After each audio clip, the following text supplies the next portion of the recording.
there any songs you were making on that didn't end up making the cut for the album? How did you go about making a decision on which songs go forward and which ones don't? All the songs are on the album. Next question. No. All the ones we recorded. Oh yeah. Are on the album. There's a couple that I played with that weren't quite resonating. That might become a thing later. There's a really cool illustration that talks about the cartoon. I forget the name of the woman who did it, but it's like it's about all the geologists come to my yard, but they still won't let me belong to the Royal Geological Society. So it's a play off of that song. Of Milkshake? It was a play off of that song, yeah. And it's fabulous. And I started playing around with that, and it just didn't quite work. So it isn't a song. But all of the ones... it's great. All of the songs that I finished writing are on there. And then the next question was what order do we put them in? The order changed a lot.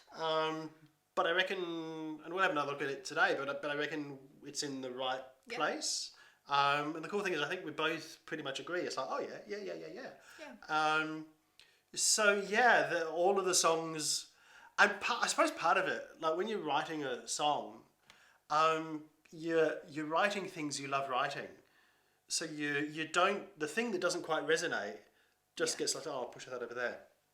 The Trey song, the melody was like a 5-minute thing, and the rest of the song was just like, so the Trey song was pretty quick. The title track, These Curious Things, that took longer because I wanted to put together those words like vertebraries and what are the how does the song go? So fairy hearts, vertebraries, crocodiles, teeth, devils, toenails. So all of those words that we used to refer to different things on the beach at the time. So you have to kind of, a part of that becomes part of the craft. So you're crunching it. But that song for me also needed to have a particular style. So they all made the cut, and that's mostly been the experience when I do an album. Like all the previous Professor Flint albums, it was like write the song. If you for me, I get a sense pretty much part way through. It's like this is going to be rubbish. If you're not feeling it, you don't finish it. Yeah, exactly that.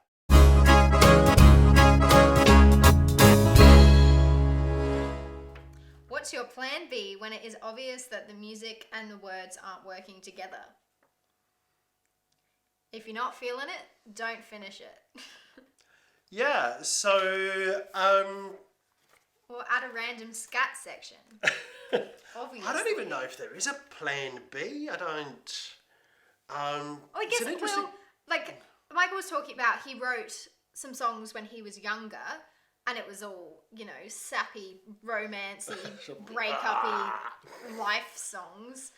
And he kind of used some of the melodies and bits and bobs from them and rewrote the lyrics. Yeah, so the Seaside song. The Seaside song was about me. The Seaside song was written about me walking into a room.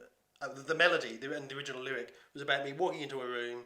There's a girl there that I like, and I just go, and I get all tongue-tied and bumbly and just... So it was a random song that he then adapted and was like, oh, this is an excellent melody. I'm a genius. I should write more words so that I can use this in this album. So I guess, that's probably the closest thing we have to the music and the lyrics didn't work together. It was just like, wow, that's a great melody. I'm going to use that. But yeah. So, and also because, and different people write in different ways.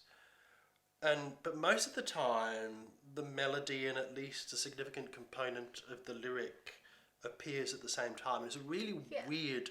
Like when you're writing, and then it's just a question of second verse, third verse, and the craft thing of it.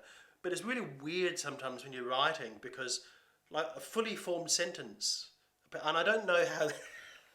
I don't know how this. You go, oh, you just write the fully formed sentence. How does your brain know to put all those words together that work and stuff? So brains are weird. Weird. In particular.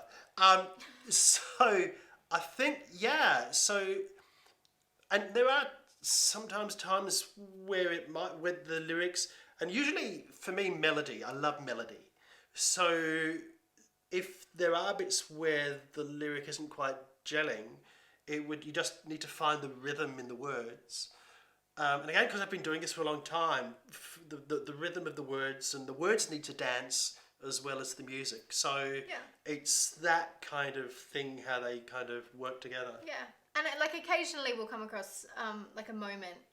I don't know if it actually happened with this album, but I just remember with Big Book of Pirates, there'd occasionally be one line that you were like, oh, it's just a bit clunky, and so then it would just be a matter of shuffling a couple words, or say this instead of that. Because it's just that's how it fits better. So sometimes in the process of writing, you might write it and you hear it in your head, and then you sing it out loud, and singing it out loud is like, oh. So that's part of the rewriting process. There's some words that you can't say back to back for whatever reason. They make perfect sense, but they don't come out. Yeah, so that's all part of the process. Yeah.